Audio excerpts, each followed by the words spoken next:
그래서 오늘 여러분들 오늘 수업 내용은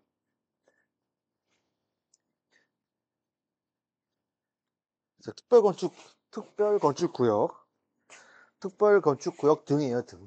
그래서 하고 보칙하고 특별건축구역, 뭐 특별가로구역, 건축협정, 뭐 결합건축, 그리고 요 다음 자 구장으로 보칙 보완된 규칙이라 가지고 이제 뭐 분쟁이 나거나 불법 건축물이 있거나 이럴 때 이제 쓰는 그런 법률 내용인데, 오늘 여러분들 그 배우는 내용은 실제로 실무에서 많이 이렇게 아마 우리가 수업에서 보고 막 또 이제 실무에서도 거의 쓸 일이 없고, 그리고 여러분 계획할 때도 많이 쓸 일이 없을 거예요. 그래서 그냥 아마 이번에 안 들어놓으면 그냥 계속 모르고 평생 모르고 지낼 수도 있는 그런 거고, 저도 사실은 요 이제 특별건축 이런 것들은 이제 도시계획이랑 관련된 내용이라 뭐 실제로 실무에서 많이 이렇게 접하거나 많이 적용하거나 뭐 고민을 하거나 그런 내용들은 또 아니에요. 마찬가지로 보치도 마찬가지. 보치 같은 경우도 뭐 분쟁이 나는 경우가 있겠지만, 뭐 돈을 못 받거나 아니면 불법 건축물을 지었거나 그랬을 때 뭐 문제가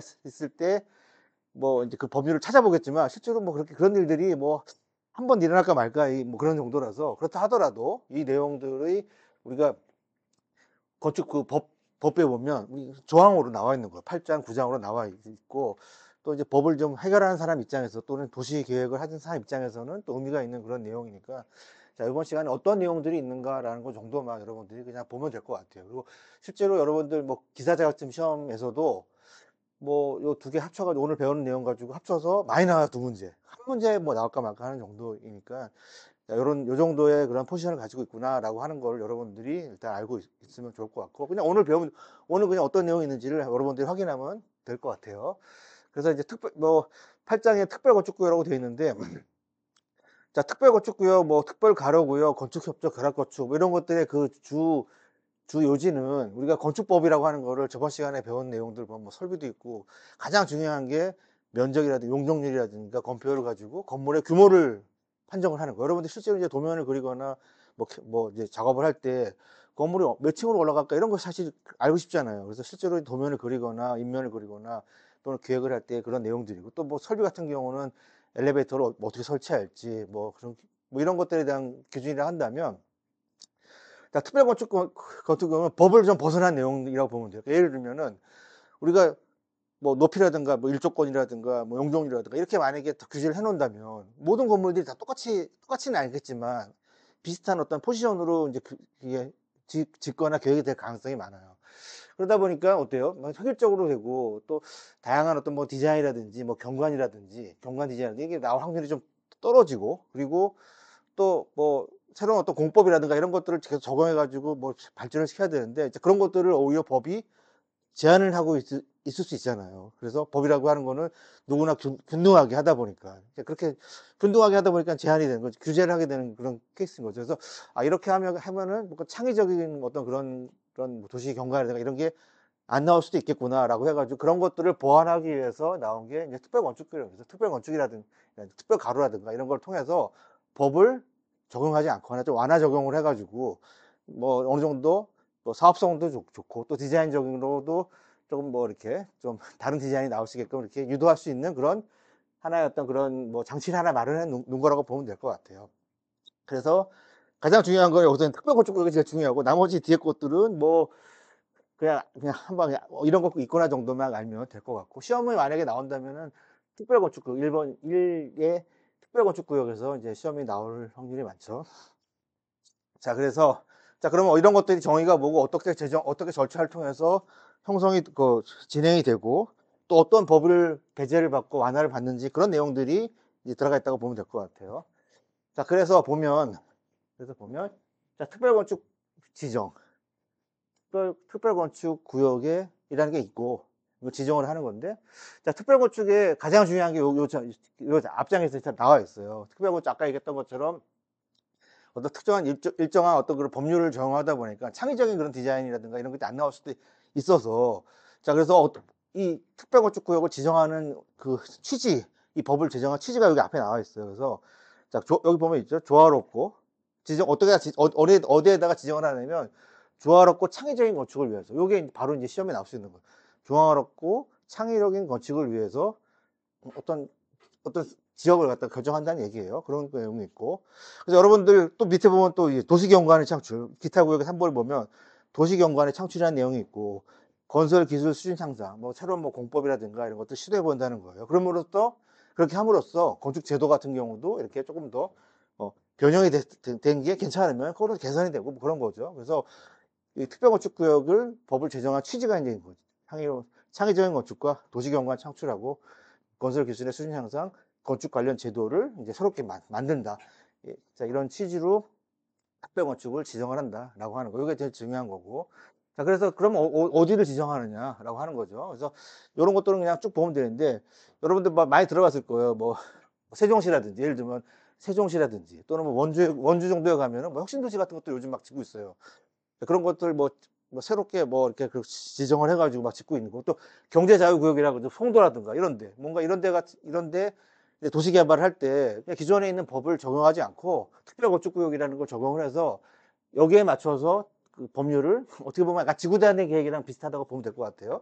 그래서 요런 대상에다가 우리가 특별지역 건축 구역을 설정을 해서 좀 법이라든가 이런 것들을 조금 이제 완화해 주거나 또는 뭐 이렇게 뭐 그런 여지를 주는 거죠. 그래서 이런 내용들이 있다. 지정 대상 구역이, 이런 구역이 대표적인 구역이라고 보면 되고, 나머지 있는 것들은 그냥 한번 보면 될 것 같아요. 가장 이제 중요하게 많이 실시되고 있는 그런 지역이니까 앞에 세 개가 보면 되고, 또 요거 외에도 아까 했던 것처럼 뭐 정비구역이라든지, 주로 어디에요? 정비구역, 뭐 재정비 촉진구역, 관광단지, 관광특구, 문화지구 이렇게 돼 있는데, 이런 데가 어딘가 봤더니, 예를 들면 우리는 서울로 본다면 뭐 익선동 같은 데 있죠. 익선동이라든지 아니면은 뭐 창신동 같은 데 보면 달동네 같은 데 이렇게 있어요. 그렇게 보면 옛날 건물들 있는데 개발이 잘 안 되거나 이런 데 있어요. 그런 데는 이렇게 도시정비구역으로 묶어가지고 법을 이렇게 좀 완화 적용하거나 아니면은 같이 이렇게 뭐 협정을 맺어가지고, 그러니까 협정이라고 하는 거는 허가권자랑 개발하는 사람이 약속을 해가지고 이렇게 같이 이렇게 공동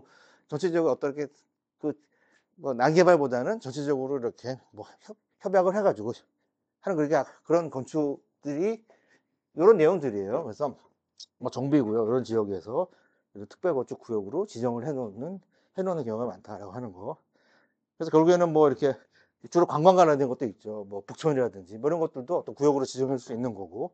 그래서 뭐 문화라든가 이런 것들을 조성하기 위해서 문화진흥이라든지 이런 지정을 위해서 특별건축을 지정하는 취지, 그리고 어떤 데를 지정하느냐. 자, 이런 것들이 앞에 나와 있는 이 내용들이 제일 의미가 있다라고 하는 거. 그래서 여러분들 아마 기말고사에서도 여기서 이제 한 문제가 나오는 거예요. 여기서 만약에 특별건축구에서 한 문제가 나온다면, 이 장에서 한 문제가 나온다면, 이 장에서 나오는 거예요.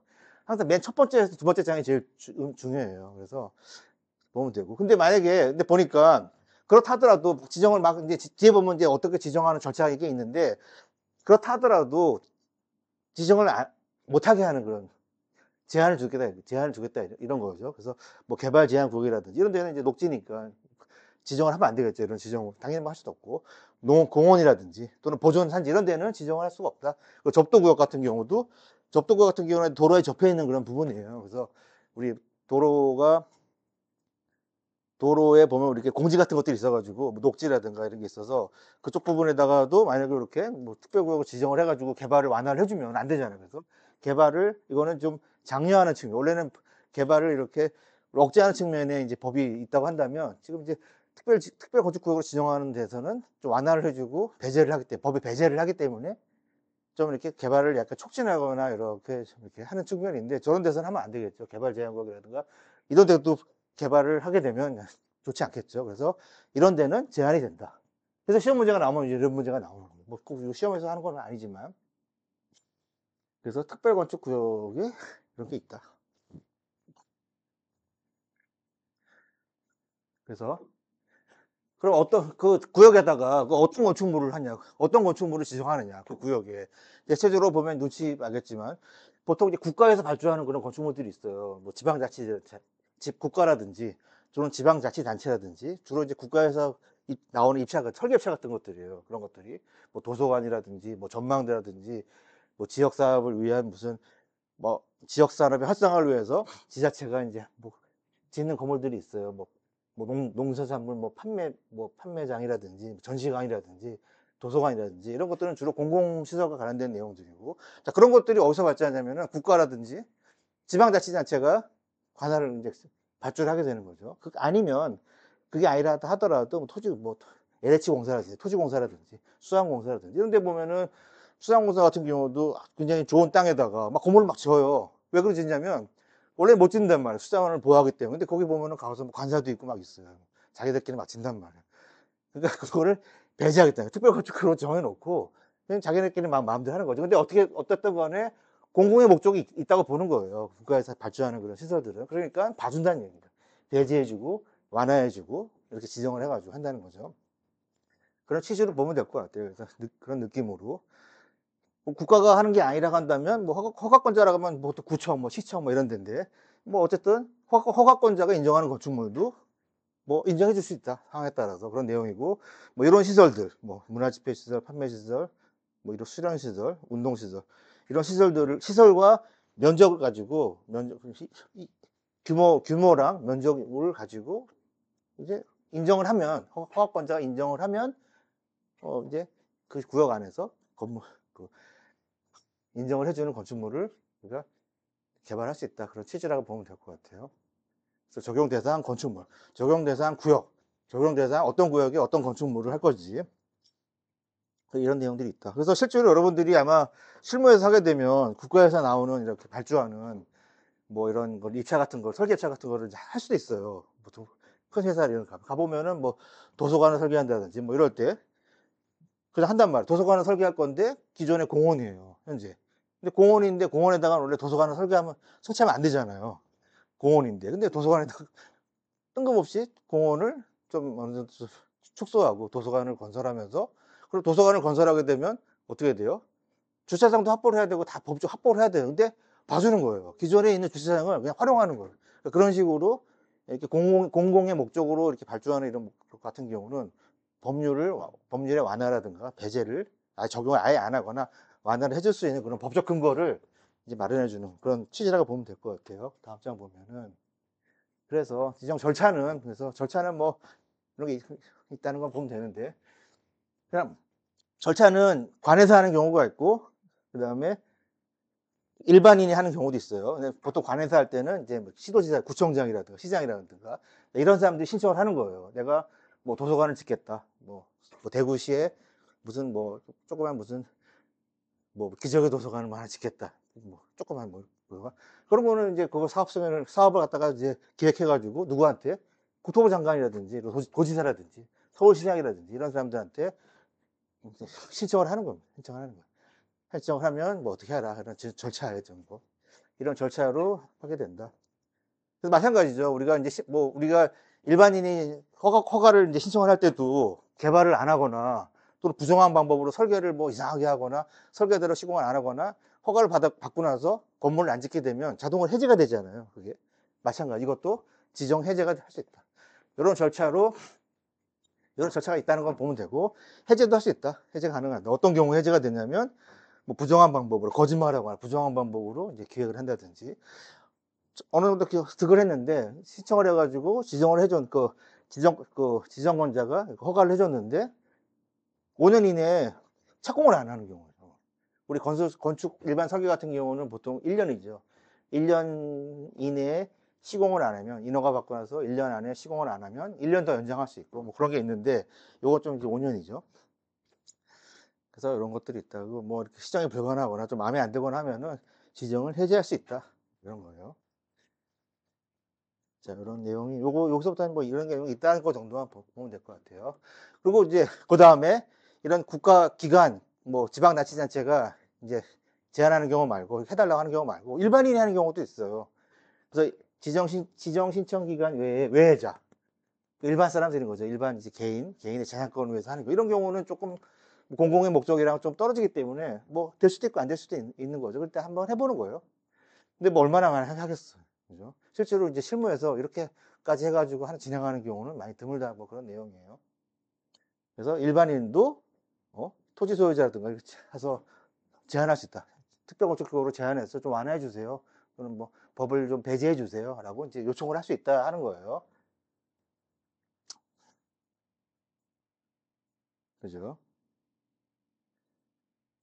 그래서 이제 뭐 3분의 2 이상의 그 제한을, 동의를 받아요. 그냥 하는 게 아니라, 뭐 누가 대표가 있겠죠. 뭐 이러면 조합원은 아니지만 대표가 있다고 한다면, 그 사람이 동의를 3분의 2, 토지 소유자의 3분의 1을, 그리고 그 땅이 만약에 이제 국공유지라고 한다면, 그 국공유지에 관리하는 부서에서, 관리하는 청이나 뭐 부서에서, 단체에서 신청을 하는 거라고, 그런 내용이에요.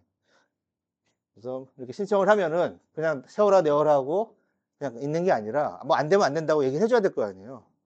그래야지 이제 얘네들도 사업 계획을 세우니까. 그래서 45일 이내에 해라. 그래서 요거 이제 시험에 나올 수 있는 그런 내용들을 좀 이렇게 해놓은 거예요. 45일 이내에 세워라 내워라 하지 말고 빨리 결정을 해가지고, 결정이 됐으면 통보해주라. 14일 안에 통보를 해주라. 뭐 이런 내용이라고 보면 될 것 같아요. 특별건축구역. 있죠? 그 중요한 건 요거예요. 그래서 그럼 도대체 특별건축구역을 지정을 했는데 뭘 한다는 거예요? 특별건축을 지정하면 뭐가 좋은 건지, 그게 이제 마지막에 나와 있어요. 그래서 자, 특별건축으로 지정을 해가지고 했다고 한다면, 자, 이런 내용들을 혜택이라기보다는 이런 내용들을 배제받을 수 있는 거예요. 우리가 기존에 배웠던 건축에 대한 내용들이 이제 하나씩 나오는 거예요. 그것들을 배제한다는 거예요. 배제. 아예 그냥 제껴놓는다는 얘기예요. 그 법을 적용 안 한다는 거예요. 어떤 법을 적용 안 하느냐? 이런 거. 대제한의 적용. 건폐율. 건폐율 같은 건 무조건 지켜줘야 되잖아요. 건폐율도 안 해도 되고, 용적률도 안 지켜도 되고. 대제한의 공지. 안에 이제 공지. 대제한의 공지는 보통 이격성 같은 거니. 그것도 뭐 상황에 따라서 할 수 있고. 높이 같은 것도 다 배제할 수 있고. 높이뿐만 아니라 일조에 의한 높이. 이거 여러분 다 배운 내용이에요, 이제 이거. 이게 기존에 배운 다 중요한 법적인 어떤 유형. 여러분들이 이제 계획을 하게 되면 이거 가지고 하는 거. 건폐율, 용적률, 대제한의 공지, 높이 제한 가지고 매스가 나오잖아요, 땅에서. 자, 이거 자체를 배제하겠다. 라고 하는 거예요. 그래서 특별건축구역으로 지정을 해줬더니, 마음대로 설계하는 얘기, 마음대로. 배제하라는 얘기는. 자, 그런 거죠. 또 뭐 어쩌고 저쩌고 해가지고 아파트 같은 것도 있다 한다면, 뭐 대통령으로 정하면은, 대통령이 마음대로 하면 또 뭐 해주겠다. 뭐 그런 내용들이 있는 거죠. 적용을 배제할 수 있고, 아까 통합설계가 이제 그런 개념이라고 보면 돼요. 이런 거가 이제 실무에서도 이제 이런 거를 뭐 할 확률은 좁지만, 실제로 이제 우리 뭐 입차 같은 거, 우리 설계입차 같은 거 들어가다 보면, 뭐 통합설계 하라는 얘기는 뭐냐면, 부설 주차장 같은 거라든가, 뭐 공원이라든가, 이런 것들이 공원에다가 예를 들면 공원에다가 도서관을 짓는 경우, 자, 그런 경우에는 뭐 공기공지라든가, 뭐 공지라든가 이런 것들을 그냥 공원도 내 땅으로 보는 거죠. 그러니까 같이 통합 설계가 가능한 거고, 또 공원에도 주차장이 있잖아요. 그럼 공원 주차장 따로, 도서관 주차장 따로, 그렇게 설계를 하자니 설계가 너무 좀 힘들어. 그런 경우에는 그냥 공원 주차장을 쓰겠다. 예를 들면 그냥 통합적으로 그만큼 이거는 좀 완화해주겠다. 그런 완화해주자는 거죠. 그래서 실제로 도서관에 들어가는 주차장은, 부설 주차장은 뭐 긴급한 뭐 주차거나 아니면은 뭐 이렇게 물품 반입하는 그 정도만 설치할 수 있게 통합적으로 하겠다, 그런 내용이에요. 그러니까 상당히 계획하는 사람 입장에서 보면은 쉬운 거예요, 굉장히. 계획하기가. 자, 그런 것들로 할 수 있다. 상황에 따라서 할 수 있다는 거.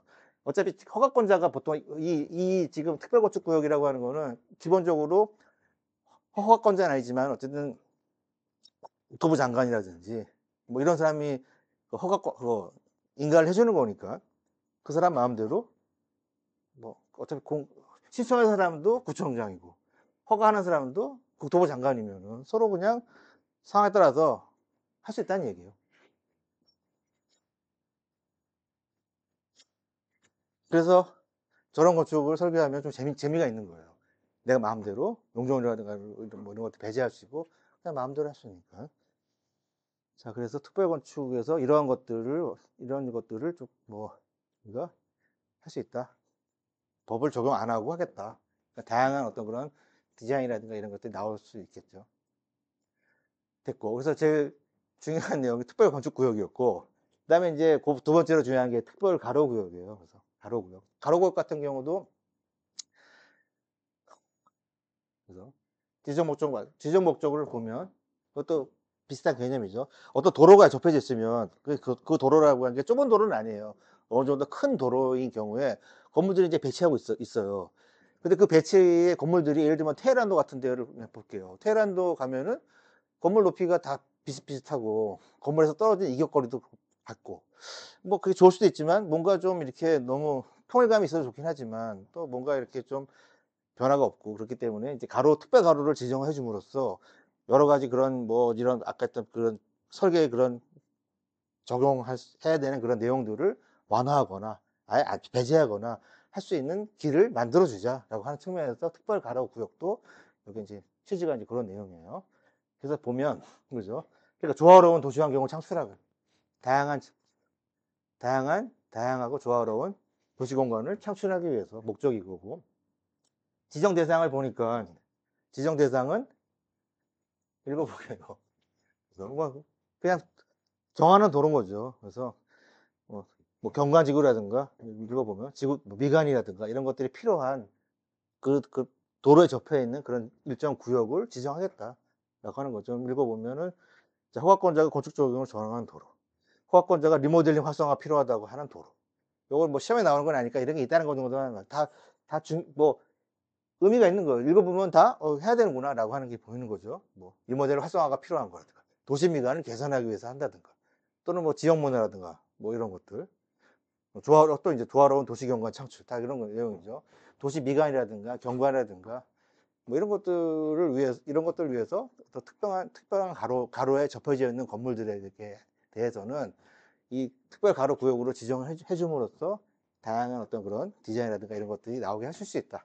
법을 많이 완화해 줌으로써 완화하거나 배제하거나 함으로써 하겠다 그런 내용이에요.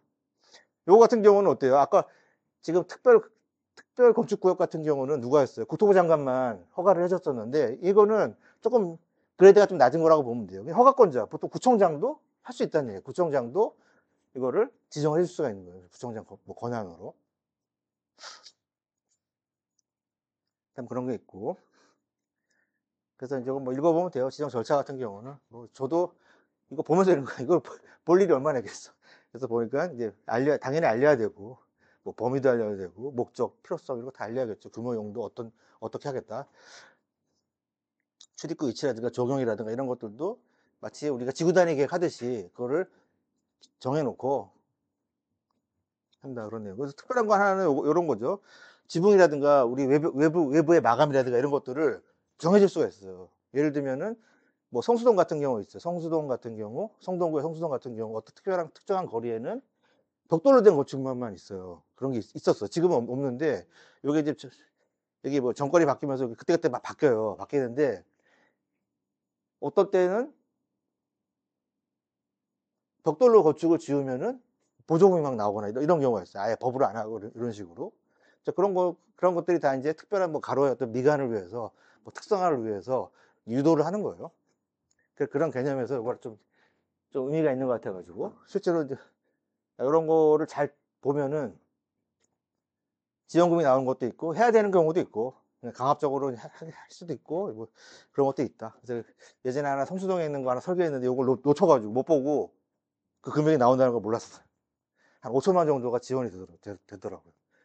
벽돌로, 만약에 대신에 이제 붉은 계열의 벽돌로 외장을 했을 때, 뭐 이런 내용도 있어요. 그래서 어떤 특정한 지역에 지정이 되면은 이러한 법적인 어떤 그런 조치라든가 완화라든가 아니면은 뭐 인센티브 같은 것들을 주어준다는 거예요.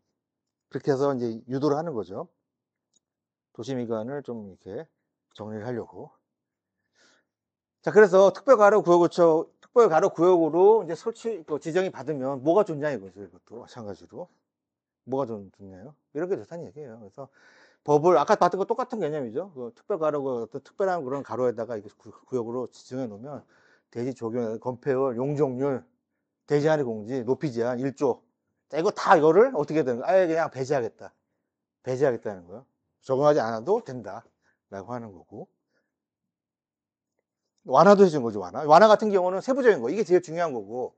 사실은 이게 제일 중요한 거고. 그 안에 들어가면은 뭐 내화 구조를 해야 된다. 피난시설 어떻게 하고, 내화벽으로 하고, 안전관리 어떻게 하고, 방화구역 어떻게 하고, 외부 마감재로 관련된 그런 내용들을 다 여러분들이 딱 봤던 내용들이잖아요. 우리 하면서. 설비라든가. 그래서. 자, 그런 것들도 다 완화해주겠다. 그 기존의 법들을 다 앞에 지금까지 우리가 배웠던 그 법들이죠. 다 완화해주겠다. 아예 배제하거나 완화를 해주겠다. 그런 내용이에요.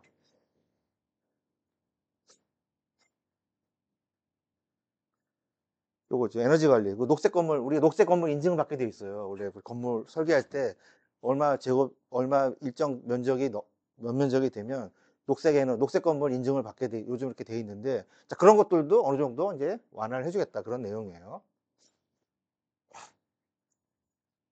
뿐만 아니라 밑법 등을 배제했다. 밑법 등.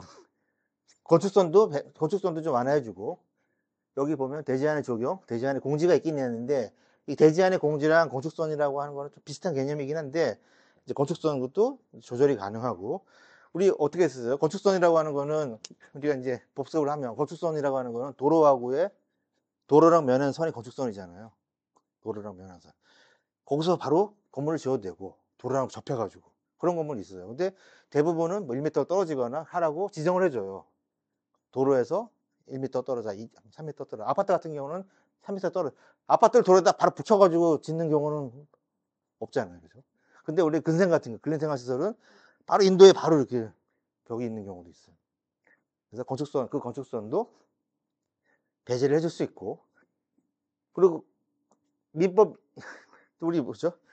우리 그 민법에 도로가 아니라 인접대지, 다른 대지. 그 도로 말고 다른 대지하고는 얼마를 떼야 돼요? 그것도 사실 붙여도 되긴 해요. 근데 원래 그 논리로 하면 붙여도 되는데 그것도 지정을 해주죠. 뭐 2m, 1m, 3m 아파트 같은 거는 지정을 해주잖아요. 다세대는 얼마 떼라고 얘기가 있는데 그렇다고 해가지고 바로 붙여면은 옆집이랑 싸우잖아요. 그래서 민법으로 우리가 건축법이 아니라 민법으로 규시하고 있다는 거예요. 그래서 민법 242조에 보면 각각 양쪽으로 5cm 띄어라. 이게 보면 뛰어나가는 게 뒤에 보면 이제 가닥거축 나오고 뒤에 나오는 게 뛰는 게 불합리할 수도 있지만 불합리하 요만큼 딱 아깝잖아요 사실. 여기다가 뭐 적용을 할 수도 있고 아니면 경계에다 가운데다 놓고 각자 쓰면 되잖아요. 그래서 그런 내용들 그런 것들을 이제 특별 가로구역 안에서는 저런 것들도 배제를 하는데 뒤에 보면 이제 뭐 결합거축 하는 게 거기서 이제 보완이 되는 거예요. 어쨌든 뭐 그런 게 있다. 그래서 우리나라 같은 경우는 뒤에서 설명할게요. 여기 뒤에 보면 이제 결합거축이 있으니까 있고 그다음에 건축협정. 자, 건축협정은 이것도 이제 비슷한 개념이라기보다는 건축협정도 완화를 받기 위해서 하는 거예요. 소유자 등이 이거는 이제 그 우리 가로구역 특별 가로구역이라든가 특별 건축구역 같은 경우는 어떤 도시의 미관이라든가 또 이런 공공성을 위해서 그런 건축물 위주로 이제 한다고 본다면 사실 건축협정 같은 경우도 비슷한 개념이긴 한데 이거는 이제 재개발 쪽에 이제 관련이 돼 있어요. 그래서 뭔가 완화를 받기 위해서 협박하는 제도. 뭘 완화를 받아요? 관계법, 법을 완화받겠다는 거예요. 기존의 법을. 실제로 기존 법, 예전에는 건물을 지금은 도로 같은 경우 뭐 4m를 확보해야 되지만 예전 법 기준으로 하면은 예전 법을 기준으로 한 게 그대로 지금 남아있는 것도 있잖아요. 그죠?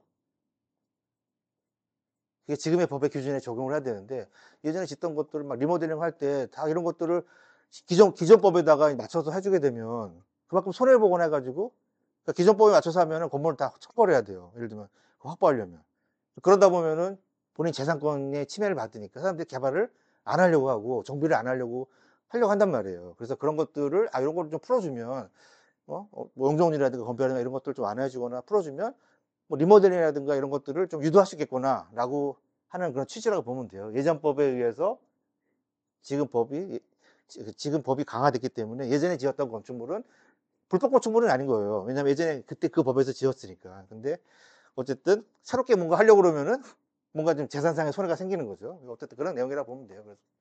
그래서 주로 이제 그런 뭐 무조건 뭐 완화받기 위해서 무조건 다 허가권자 해박하겠다는 게 아니라 이런 것들이에요. 그래서 대수선이라든지 리모델링이라든지 이런 거가 좀 급하게 필요한 그런 지역들이 있을 거예요. 도시 및 주거환경 개선이 필요하다고 돼가지고 지금 다른 거 뭐 봐도 이거 보면 읽다 보면 뭐 다 같은 말인데 어쨌든 핵심만 얘기하면 도시 및 주거환경 개선이 필요하다고 인정되는 그런 지역이에요. 이게 다 그런 지역이에요. 뭐 지구단위 계획은 아니지만 주거환경 정비법을 위한 거예요. 도시정비 촉진을 위한 거예요. 활성화를 위하다는 거예요. 도시 재정비. 주로 어디에요? 뭐 전통시장이라든지 또는 어디 또 뭐가 있지? 뭐 예를 들면 익선도 같은 데 마찬가지고 도로가 미터밖에 안 되잖아요. 그 불법 건축물이에요. 그 따지면. 그러니까 그것들은 그냥 법으로 할 수가 없잖아요. 지금 현행법으로 그거를 적용할 수가 없기 때문에 그래서 어느 협정을 통해서 재산권을 보호해 줘서 자연스러운 어떤 그런 정비라기보다는 뭐 이렇게 이해관계를 이렇게 할 수 있다. 리모델링을 유도하는 거죠. 그렇다 그런 내용이에요. 그래서 이제 조례를 정하는 거죠. 지자체마다 이제 필요하다고 생각되는 지역을 조례를 정해가지고 건축 협정을 통해서 이제 개발을 유도를 할 수 있다는 거죠. 재산권도 어느 정도 보호해주고. 자, 그런 내용이에요. 그래서 그런 의의가 있다. 라고 하는 거 정도만 그냥 알면 될 것 같아요. 이렇게 있구나. 라고 하는 거. 그죠? 그래서 이제 폐지하는 경우에는 이제 그냥 신청해놓고 대상이 됐는데 해제할 경우에는 뭐 대표자가 하라. 뭐 그런 내용이고. 특례로 적용한 이런 경우에도 20년이 경과가 지나면 그거를 폐지하거나 다시 폐지 신청을 할 수 있다는 거. 이것도 저는 폐지 신청 같은 경우는 좀 생소한데, 이런 법으로 우리가 그 도시 주거 환경 개선이 필요한 지역에다가 이런 법을 건축 협정이라는 걸 그런 시스템을 가지고 개발을 하고 있다, 정비를 하고 있다라고 보면 될 것 같아요. 그래서 그 중에서 이제 특례 중에 하나가 대충 이런 경우 같은 경우는 실제로 맞벽 건축 같은 게 많이 있어요. 실제로 맞벽 건축. 이거 이제 맞벽 건축이 지금 나오네요. 그죠? 그래서 건축 협정 같은 경우, 건축이 맞벽 건축인 경우, 그래서 공동 시청을 맞벽 건축인 경우는 아까 했던 것처럼 민법에 대한 그걸 배제하는 거죠. 배제하고 가운데 쉽게 가면 대지경에서는 바로 가운데에 벽이 있는 거예요. 그런 경우 본 적 있나요? 있어. 지나가다 되게 드문데 우리나라도 많이 있어요. 예전에 지금 예를 들면 뭐 양평 뭐 이런 시골 양수리 같은 데 가면은 읍내 가면 좁고 읍내 같은 데 좁고 시장 같은 거 보면은 시장이나 이런 데 보면 다 맞벽 건축으로 돼 있단 말이에요. 건물 사이에 막 붙어 있어요. 자, 이런 경우에는 이렇게 협정으로 그러니까 건축 행위를 할 때 공동으로 한다는 얘기예요. 공동으로. 두 개 건물이 두 개의 어떤 그런 건물이 공동으로 하게 되면 조금 더 유리하게 되겠죠. 우리나라 말고 외국 같은 경우 많이 있잖아요. 외국에 저기 뭐 네덜란드 이런 데 가면은 네덜란드 같은 데도 있고 북해도 같은 데 가도 유명한 관광지에 보면 마법권 쪽으로 되어 있는 것도 많이 이쁘단 말이에요. 이제 문제가 뭐냐면 불이 나면은 방화 구역이 안 되기 때문에 방화 구역을 잘 해줘야겠죠. 그래서 옛날에 맞벽으로 막 짓다 보면 어때요? 미국 같은 경우도 옛날에 뭐 샌프란시스코 같은 데는 이렇게 막 건물이 걔네들은 이제 나무로 많이 짓잖아요. 나무로 막 집을 지어서 맞벽 건축도 뭐 했단 말이에요. 그러니까 화재가 나거나 지진이 나가지고 화재가 나면 도시가 그냥 다 타버리는 거예요. 그래서 LA가 생긴 거잖아요. 다 사람들이 다 밑으로 내려와서. 자, 아무튼 그렇고. 그래서 쓸데없는 얘기를 하고. 그래서 통합 적용한다. 건축물을 이렇게 하나로 하는 것보다는 통합 적용하겠다라고 하는 거예요. 통합으로 적용하면 유리하잖아요. 여러 가지로. 뭐 대지안의 적용도 한쪽으로 모를 수도 있고, 내가 만약에 건물을 칙칙 적용하게 한다면 대지안에다가 뭐 몇 퍼센트를 이제 적용하게 돼 있는데 따로따로 적용하는 것보다는 조금 이제 계획상 좀 남는 부지에다가 한 번에 몰아서 할 수도 있고, 대지와 도로의 관계도 좀 탄력적으로 할 수 있겠죠. 그래서 이런 것들을 통합 적용하면 좀 유리하다라고 한다는 그런 측면을 보면 될 것 같아요. 건폐율이라든가 마찬가지로 부서장의 설치도 마찬가지죠.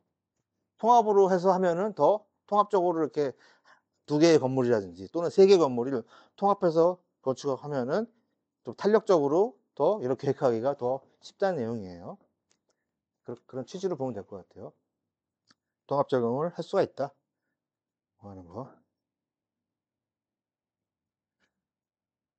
그래서 어쨌든 이렇게 해서 인가 받은 경우에는 경과법에 따른 인가 받은 것으로 본다는 내용이고, 또 경계복 이거 뭐냐면 이 경계복을 공유하는 경우도 있어요. 이거는 맞벽이 아니라 그 틈에 있는 거. 이런 경우 있잖아요.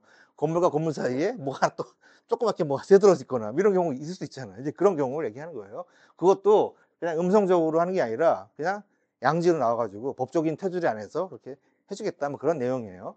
경계벽을 공유할 수도 있는데 이런 경우도 그냥 불법적으로 하지 말고 창고로 그냥 쓰지 말고 이렇게 법적인 테두리 안에서 이렇게 해라. 어떤 걸 통해서 이거 협정을 통해서 하라. 협정이라고 하는 거는 사용자하고 그러니까 개발자랑 허가권자가 같이 협약을 맺는 거예요. 이렇게 해서 하겠습니다라고 하는 거. 그래서 이렇게 협정을 맺으면 뭐가 좋냐 이거죠. 기준 완화가 항상 보면 마지막에 있어요. 이런 것들 하면은 이런 것들을 완화해 주겠다는 거예요. 아까 똑같은 거예요. 다 기본은 다 같아요. 우리가 지금 배운 법에 대한 내용들을 다 완화해 주겠다는 거예요. 저 대제한 적용이라든지 건폐율 용적을 높이지 않은 1조 이게 다 기본적으로 여러분들이 굉장히 중요한 그런 법적인 그런 내용인 거죠. 이거는 기본이에요, 기본. 건물의 규모를 계획하고 건물 배치하고 규모를 계획하고 매스를 잡는데 가장 중요한 내용들을 다 이제 완화할 수 있다라고 하는 거. 이런 게 있다.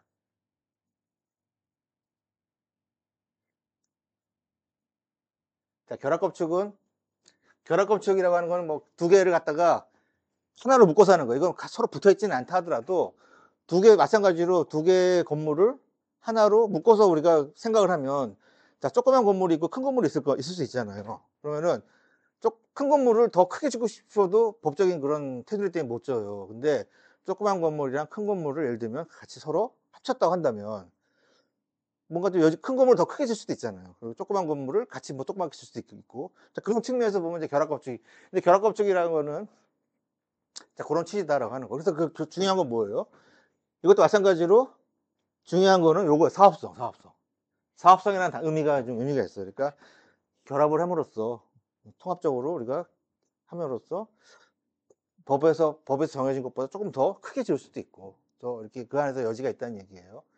통합 적용을 하니까 결합을 해서 법을 우리가 적용할 때 따로따로 적용하는 게 아니라 통합적으로 적용하다 보니까 뭔가 한쪽 건물이 더 크게 지고 좀 조그맣게 짓거나 한쪽은 크게 지면서 한쪽은 그냥 공지로 하거나 이렇게 할 수 있다는 거죠. 조금 더 다양한 그런 그 계획이 나올 수 있겠죠. 자, 그런 거다라고 하는 거. 그래서 이것도 마찬가지로 그냥 해주는 게 아니에요. 이거는 어차피 개인 그 개발자잖아요. 그냥 해주겠다는 게 아니라 노후, 정비가 필요한 구역, 모든 게 다 마찬가지예요. 이 거주협정이라든가 또는 특별건축도 마찬가지고, 가로구역도 마찬가지고, 또 도시 미관이라든지 또는 정비가 필요한다든지 아니면 공공의 이익이 있다든지 이런 경우에 해당되는 그런 내용들이 그냥 해달라고 다 해주는 게 아니거든요. 안 해주세요라고 하는 게 아니라 그런 것들이 다 베이스에 깔렸다. 여기도 마찬가지로 이제 정비가 필요한 구역에서 이런 것들이 적용이 될 수 있다라고 하는 거. 근데 여기서 12m 도로가 의미가 있어요. 12m의 도로에 접해 있으면 그 안에 해줄 수 있는 거리라든가 두 건물이 어느 거리 안에 그리고 10m 이상 도로에 접해 있는 경우에만 할 수가 있는 거예요. 그냥 하는 게 아니라 그냥 우리 집에 옆집이랑 같이 결합건축 하겠다 이게 아니라 어느 정도 도로에 있는 경우. 그래서 요거는 12m란 요게 좀 의미가 있어요. 12m에 접해 있는 우리 저기 보면은 우리 정부일조 같은 경우도 거기 있어. 정부일조 완화 조건에 12m 도로를 공유하고 있는 두 건물에서는 정부일조를 서로 적용하지 않는다는 내용이 아마 있었어요. 여러분 배운 것 중에 저번 시간에 높이에 대한 규제 했을 때 정부일조 이거 아마 했을 때 그래서 그때도 10m 도로라는 게 의미가 있거든요. 10m 도로에 접해 있으면 안 할 수 있다라고 하는 거. 정부일조도 정부일조를 만약에 다 적용해주면 어떻게 돼요? 건물이 똑같은 모양이 되잖아요. 그런 개념이라고 보면 될 것 같아요. 이거 세 개로 했을 때 마찬가지로 이것도 마찬가지로 그냥 해주는 게 아니라 대상 건축물을 볼 때 구역 이런 거는 그냥 보면 되고 어떤 대상으로 하냐면 국가 지방단체 공공기관의 소유와 관련하는 건축물이죠. 도서관이라든지 복지센터라든지 이런 경우 자 그런 것들이 그냥 하는 게 아니라 공원이랑 특히 광장이랑 겹쳐 있거나 또는 공동 어린이집이라든가 마을회관이라든가 이런 공익과 관련된 내용 건축물에 한해서 해주겠다는 내용이에요. 건축. 그죠? 취지가 그런 거죠. 취지가 공공의 이익을 위해서 하는 거죠. 일단 이런 게 있다라고 하는 거. 결합건축이 끝인가? 아직 뒤에 있네. 해체 절차가 있네. 절차. 자, 절차는 허가받고 승인받고 사업 승인 사용 승인 받아라. 허가받고 사용 승인 받고 하라. 저차는 그냥 읽어보면 될 것 같아요.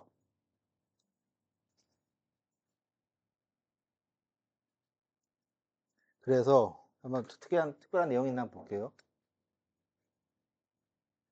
그러니까 결합건축 협정서를 제출해야 되는 거죠. 양 당사자 간에 이렇게 이익이, 하나가 아니라 두 개, 세 개 건물이 같이 묻히는 거예요. 협정서를 건축자한테 같이 제출하는 내용이고.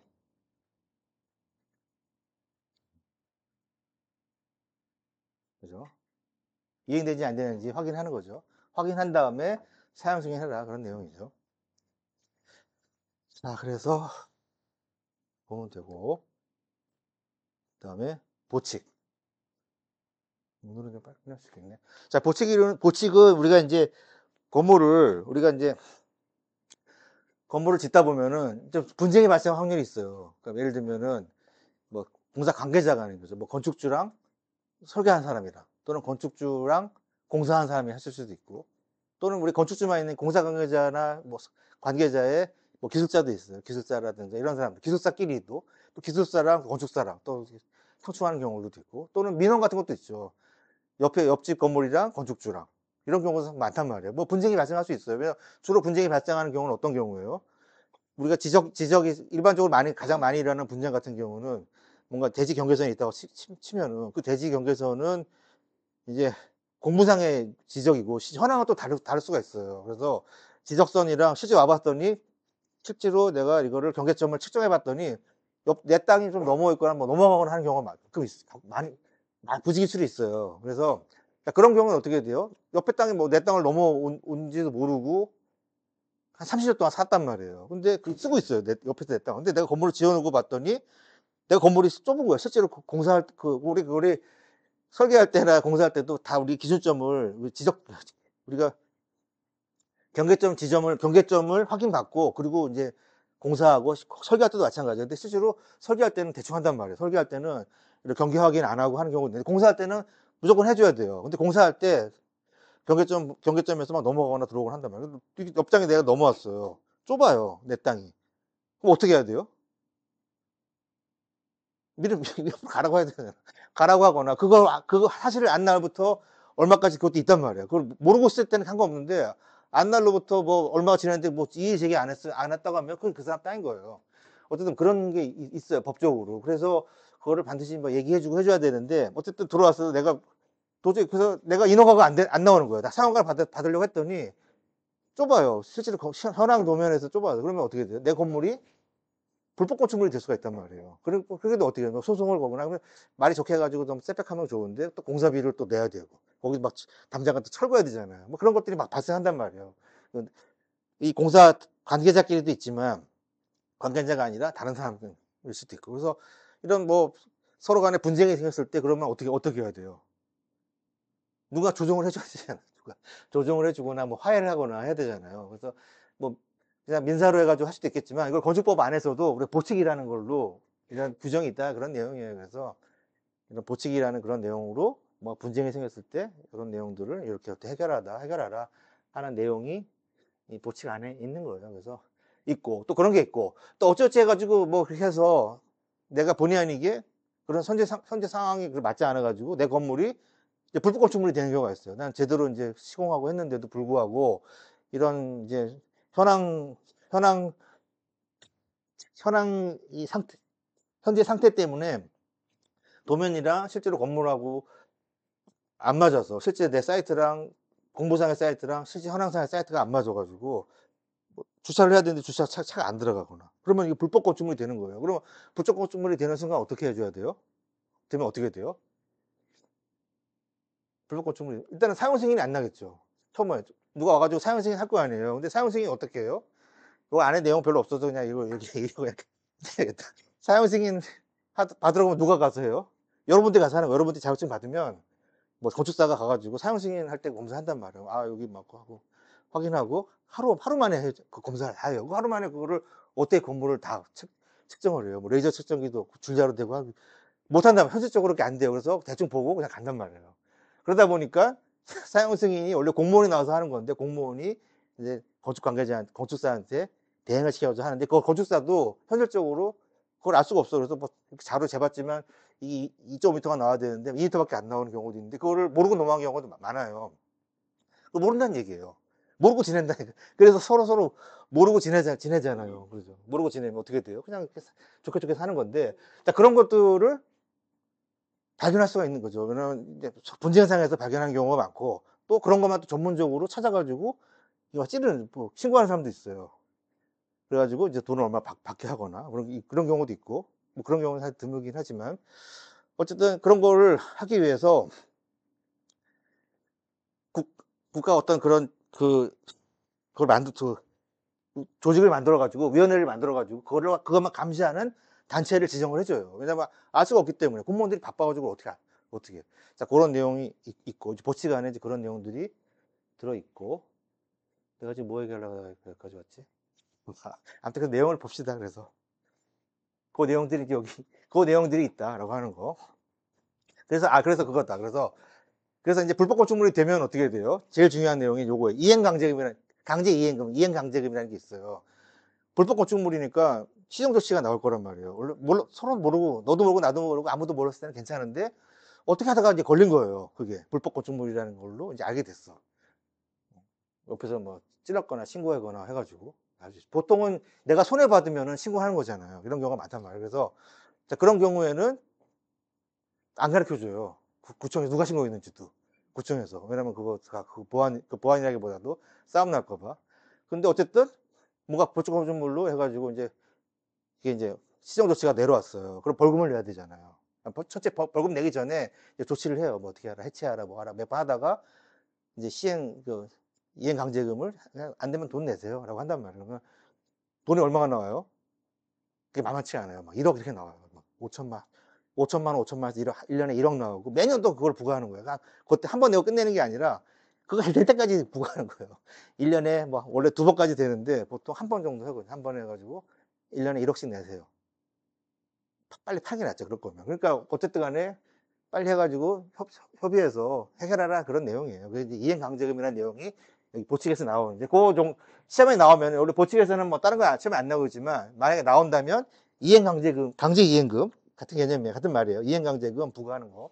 자, 이런 내용들이 보칙에 들어가 있는 내용이다 라고 보면 될 것 같아요. 그래서 실무에서도 뭐 그렇게 별로 이렇게 우리가 설계하거나 할 때 이런 내용은 이제 뭐 거의 적용할 리 없지만 실제 여러분들 시행하거나 건물을 이제 건축주 입장에서 또는 건축 시공사 입장에서 봤을 때 이런 것들이 굉장히 많이 이제 겪게 되는 거예요. 그래서 설계보다는 어떻게 보면 시공 쪽에 더 이렇게 관련이 있다고 보면 될 것 같아요. 그래서 어떤 것도 있나 봅시다.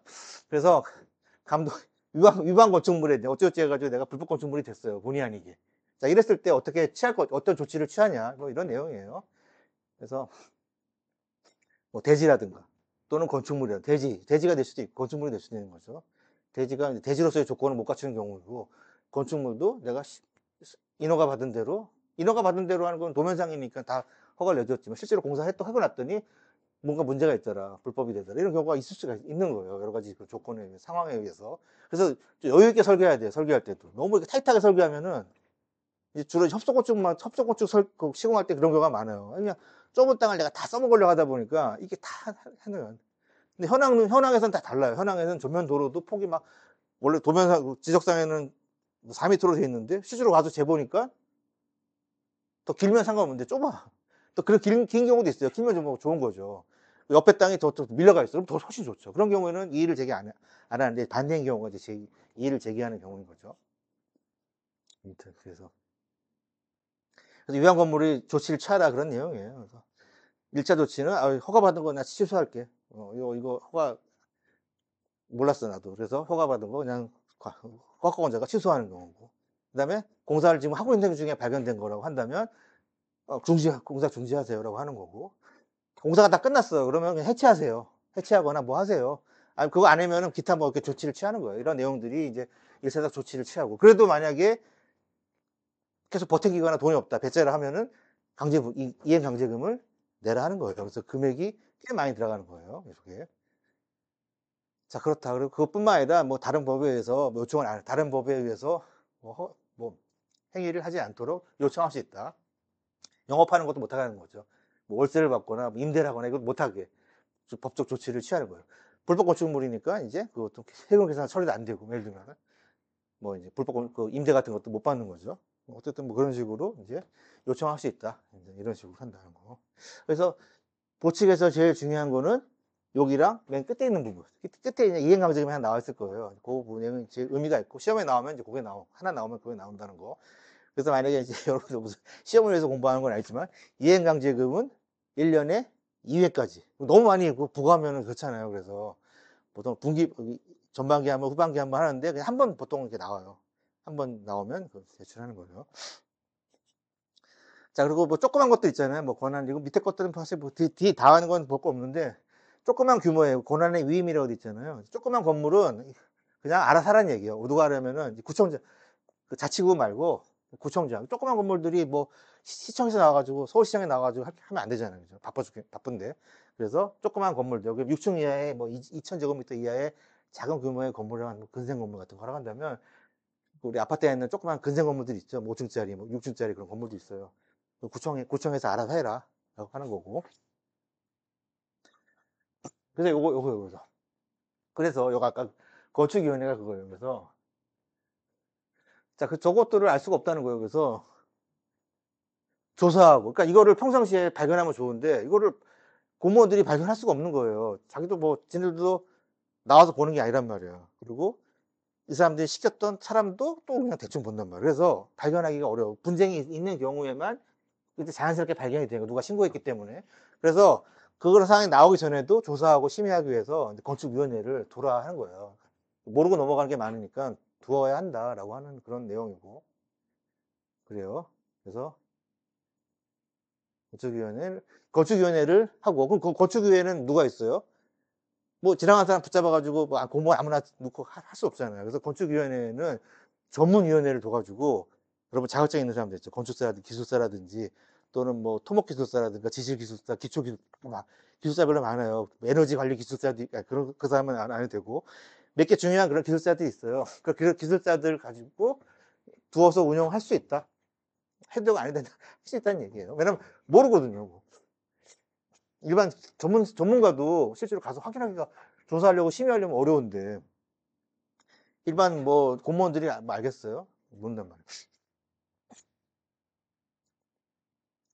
그래서 분쟁이라든가 민원이라든가 이런 거가 있을 때는 이런 이제 건축위원회를 줘가지고, 문제가 있으면은, 문제가 발생되면 가가지고 조사하는 얘기예요. 그래서 신고가 들어왔는데 가서 내용이 뭔지 한번 확인해봐라. 뭐 그런 취지로 보면 될 것 같아요. 자, 좋다. 그래서 읽어보면 되고, 건축위원회. 그래서 건축위원회가 이렇게 있다는 것만 알면 돼요. 건축위원회가 뭐, 건축위원회가 있다.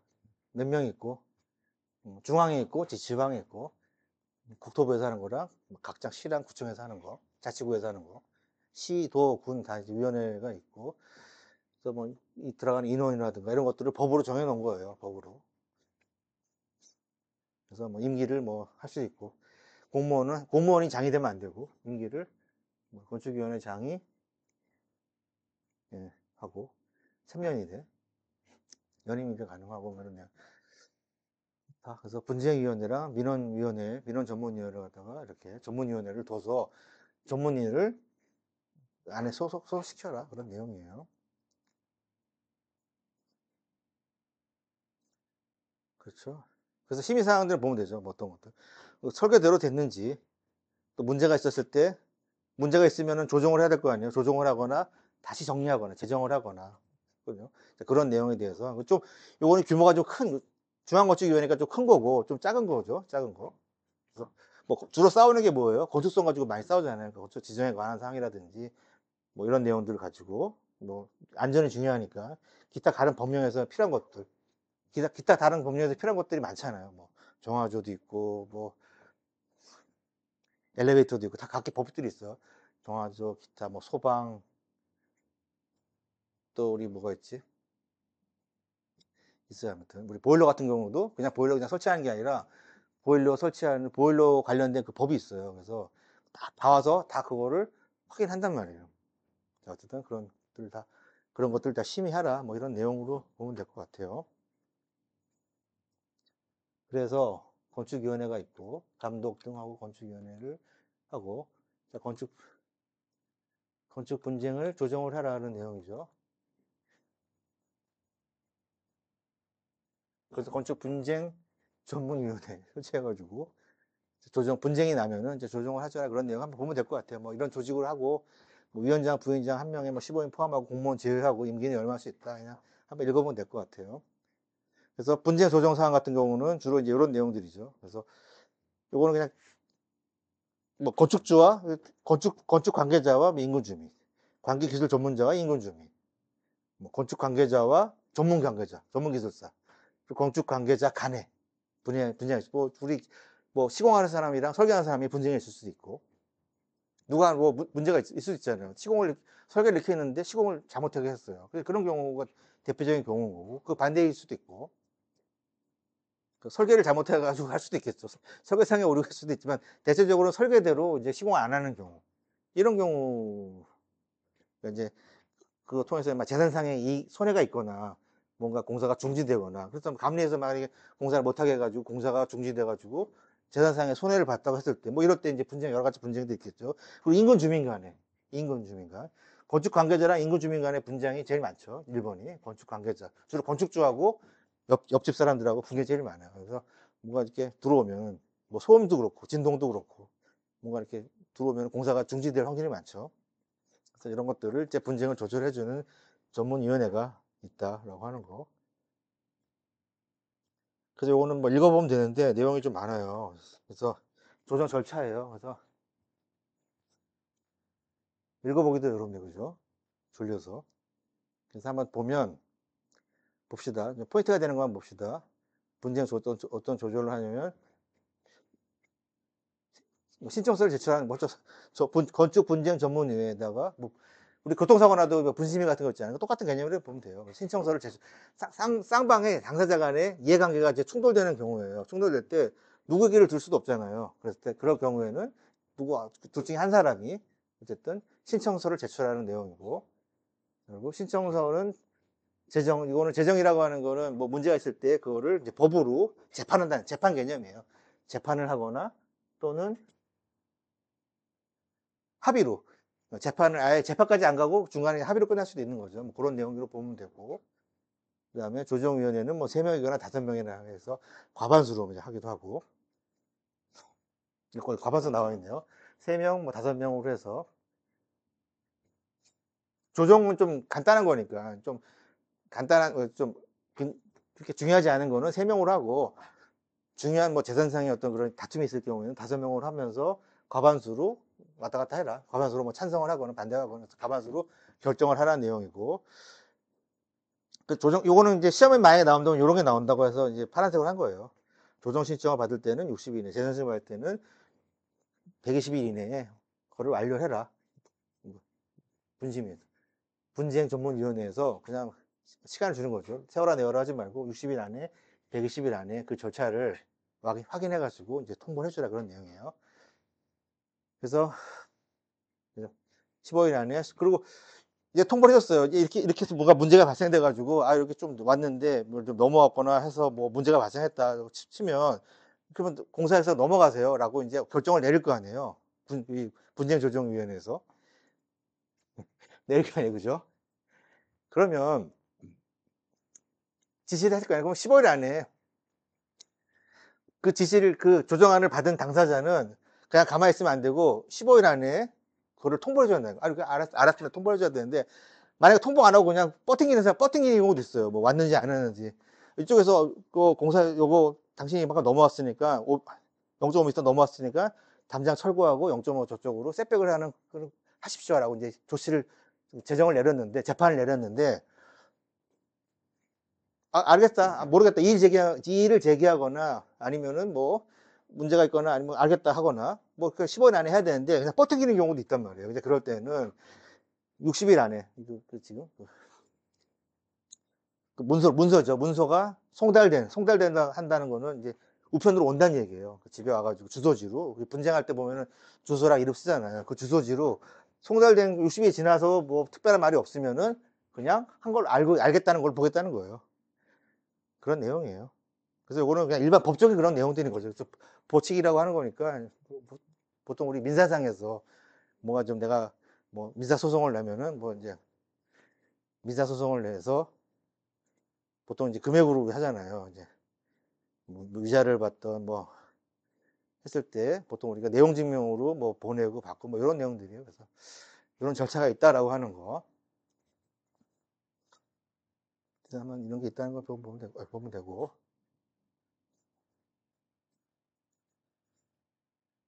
그래서 한번 요거는 읽어보세요. 쭉 읽어보면은 일반적인 내용이고 거의 다 왔네요. 이행강제 맨 마지막에 있네. 그 지역건축 안정센터라고 하는 거는 이제 최근에 나온 거예요.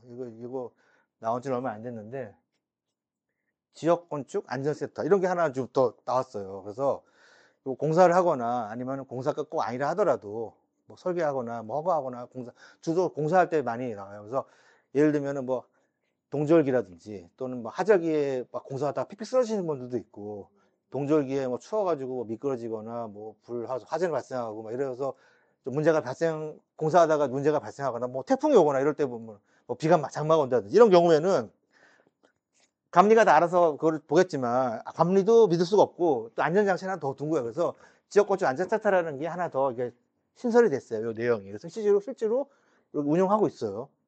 그래서 공사하다 보면 문자가 와요. 공사 현장소장한테 이게 자치단체에서 이 지역안전건축센터는 공무원은 아니지만 공무원이 지정해준 그런 단체인 거예요. 그 용역업체라고 보면 돼요. 그래서 지방자치단체장은 지역안전건축센터를 설치할 수 있다라고 하는 거. 안 할 수도 있고 할 수도 있는데 대체적으로 서울시 같은 경우는 거의 다 설치가 되어 있는 거예요. 이런 경우 인구 50만 이상 되거나 이런 데는 이런 거 설치해라. 그래서 감리자, 뭐 시공자는 내가 믿을 수가 없고 설계자는 뭐 멀리 있으니까 보통 감리자가 이런 것들을 이제 관할을 하게 되는데 이제 감리자도 잘 안 보니까 상주 감리가 아닌 비상주 감리면 잘 안 보니까 와서 이걸 이런 단체를 통해서 더 한 번 또 안정 자치를 보겠다 그런 내용이에요. 그래서 이제 뭐 허가 단계, 신고 단계에서는 사실 뭐 볼 건 없고 실제로 이제 착공 신고하고 건축물 사용 승인한 다음에 그리고 여러 가지 뭐 보고와 검사 이런 요 기간은 공사하는 기간 안에 자 이런 뭐 문제가 되거나 하는 것들을 미연에 방지하기 위해서 와서 확인하고 감시하고 하는 그런 거라고 보면 될 것 같아요. 됐고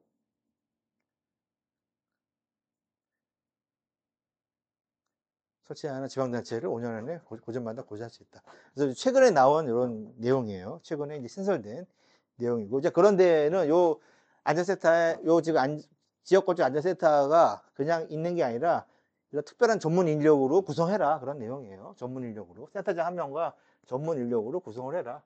그래서 전문 인력이라면 뭐 기본적으로 건축사라든지 기술사가 구조기술사 항상 건축사는 기본이고 구조기술사는 무너지면 안 돼 기본이고 그다음에 각 분야들 있죠. 각 기계설비라든가 각 설비 관련된 것들, 기계설비, 전기설비, 뭐 주로 이제 뭐 기초라든가 토질이라든가 토목기술사가 이런 사람들을 구성해라. 둘 중에 한 명 하거나 한 명 이상 해라. 뭐 그런 내용들이에요. 그래서 이런 인원으로 구성이 되어 있구나라고 하는 거를 보면 될 것 같고 또 것 중에 하나가 이제 고급 기준이 있어요. 여기 보면 여기도 마찬가지로 건축 기계 분야 설비는 고급 기준이 있는데 누구예요, 이 사람은? 고급 기준이 누구예요? 뭐 하는 사람이에요?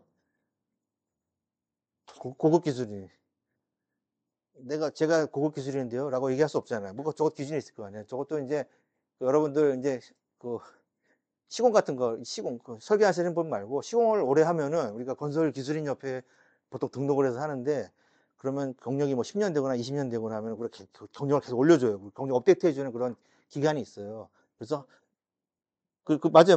그거 잘 아시네. 그래서 거기에서 등록이 돼가지고 하면은 그거를 이제 기술인으로 인정받으면 이런 데다가 이제 하실 수 있는 거예요. 그래서 실제로 뭐 건축 기술사라든가 이런 사람들이 있다기보다는 이러신 분들이 실제로 이제 막 더 들어가가지고 하시는 분들 사실 많아요. 여기서 기술인, 기술인 그런 분들. 그래서 이거 경력을 잘 이렇게 쌓아놓고 또 관리를 잘하면 이런데 나중에 퇴직하더라도 이런 데서 이제 할 수 있는 거죠. 자, 그래서 이렇게 최근에 나와 있는 거. 그래서 여기 지금 내용들은 다 보면은 다 실제로 우리가 실무에서는 거의 뭐 이렇게 볼 일이 없고 하는 거, 우리가 이번 이 시간에 보고 한 30년 있다가 다시 보게 될 수도 있는 그런 내용들인데, 자, 그 중에서 이제 좀 중요한 것 중에 하나, 아까 맨 처음에 얘기했던 거죠. 이행강제금, 강제이행금. 자, 이거죠. 그래서 강제이행금은 뭐 시정조치를 내렸는데도 계속 버티고 있다. 불법건축, 본인에게 불법건축물이 됐거나, 뭐, 재산상에 뭐, 옆에다 누군가의 손해를 끼쳤는데, 그거를 보상 안 해주고 버티고 있거나, 이런 경우에는 강제금을 법으로 그냥 부과하겠다는 거예요. 그죠? 그래서 여기서 이행강제금 어떻게 하냐면, 1년에 2회. 요거가 이제 시험에 나오면 이게 나오는 거예요, 여기서. 1년에 2회, 1년에 막 8번, 10번 하면은 죽잖아. 그래서 1년에, 보통 1년에 한 번 정도 한다 보면 돼요. 2번까지 해준다는 건데, 보통 1년에 한 번 나와요. 시정시까지 부과한다는 게 무슨 말이에요? 매년 부과했다는 거예요. 매년 못 버티는 거예요, 이거. 못 버티는. 1년에 이것도 뭐, 그냥 뭐 몇십만 원 나오는 게 아니라 몇백만 원 나온단 말이에요. 몇천만 원 막 나오는 거예요. 그러니까, 어쨌든 간에 뭐 땅을 팔던 건물을 어떻게 하던, 어쨌든 하라 그런 내용이죠.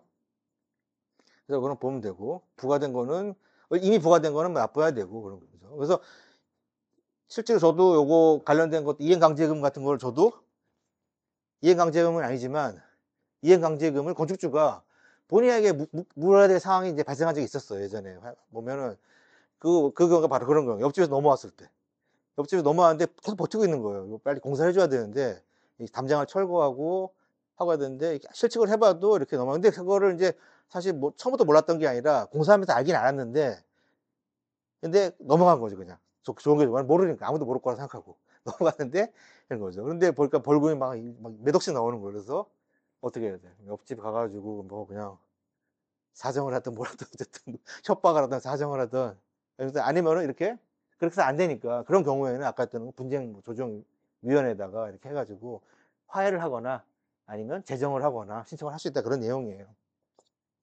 법대로 하자는데, 법대로 가서 말로 해야 되는데, 이 법대로 하면 이게 더 시간이 더 많이 걸려요, 사실은. 그래서 됐고, 그 다음에 부과 방법은 그냥 이렇게 보통 우리가 이제 하는 거, 뭐 이거 읽어보면 알 거예요. 금액이라든가 뭐 사유라든가 이런 거, 이의 제기 방법들 하고, 우리 교통법칙은 낼 때도 다 이렇게 하잖아요. 그런 개념이 언제까지 제출하고, 이의가 있는 사람은 뭐 나와서 해명하죠, 뭐 이런 거.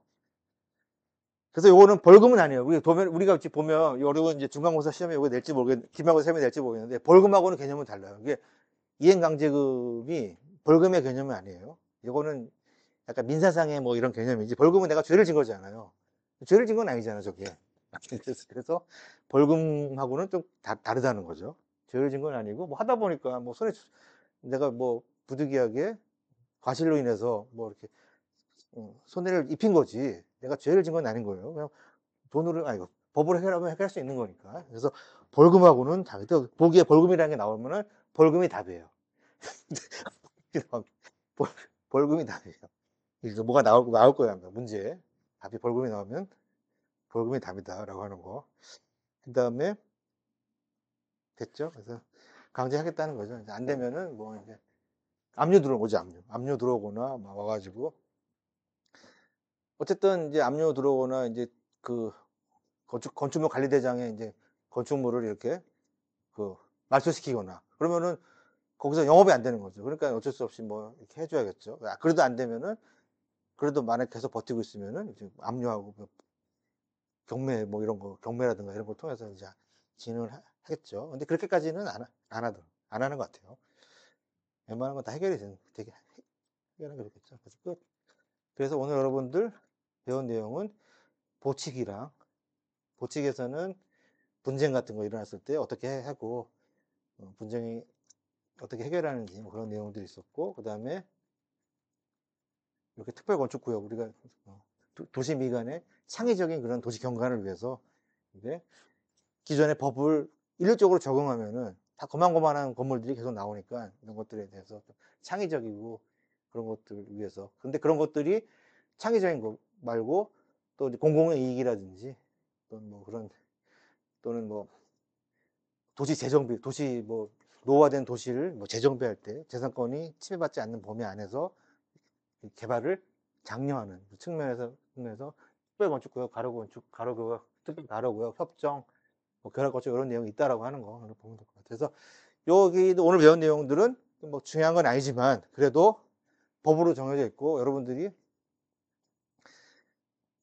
좀 규모가 있는 프로젝트를 진행하거나 할 때는 그래도 알아야 되는 그런 내용이에요. 조그만 거를 할 때는 뭐 거의 적용할 일이 없는데 규모가 있거나 하는 경우는 이런 내용들도 볼 수 있게 접하게 될 거다라고 하는 거를 됐습니다. 그래서 오늘은 여기까지 하고 그래서 우리가 다음 주에 어떻게 돼요? 다음 주에 보강주인데 다음 주에는 뭘 할 거냐면은 이제 남은 게 뭐 거의 다 했어요 이제 거의 다 하고 이제 주차장 남아 주차장과 우리 주차장이 아니라 주차장 관련된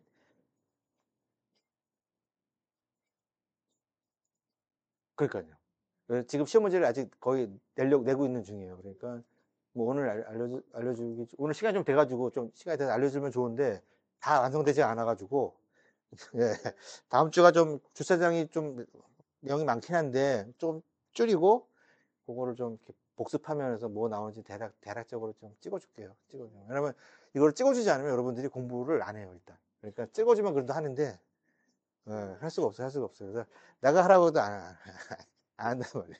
그래서 오픈북이면 사실 찾아가서 보면 되거든요, 이거는. 법이라고 하는 거는 내가 찾아가서 어디 있는지 알아가지고 보면 되는 거예요. 근데 또 이제 시험을 이렇게 해서 준비하다 보면 또 빨리 찾아가서 볼 수 있는 그 능력이 생기니까 그런 측면을 보면 될 것 같고 그래서 그렇게 하고 다음 주에는 주차장 관련된 거 하고 국회법 관련된 거는 예전에 우리 지역지구 하면서 설명했기 때문에 그냥 뺄 거예요. 그 내용이 볼 거 없어요. 그 내용이 보다 보면 지루해서 여러분들이 흥미를 잃을 수도 있어요. 되게.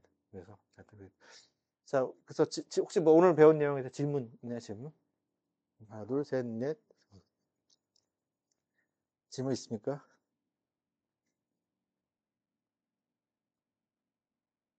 질문 없죠? 자 질문 없으면 다음 주에 보도록 할게요. 자 고생했습니다. 네.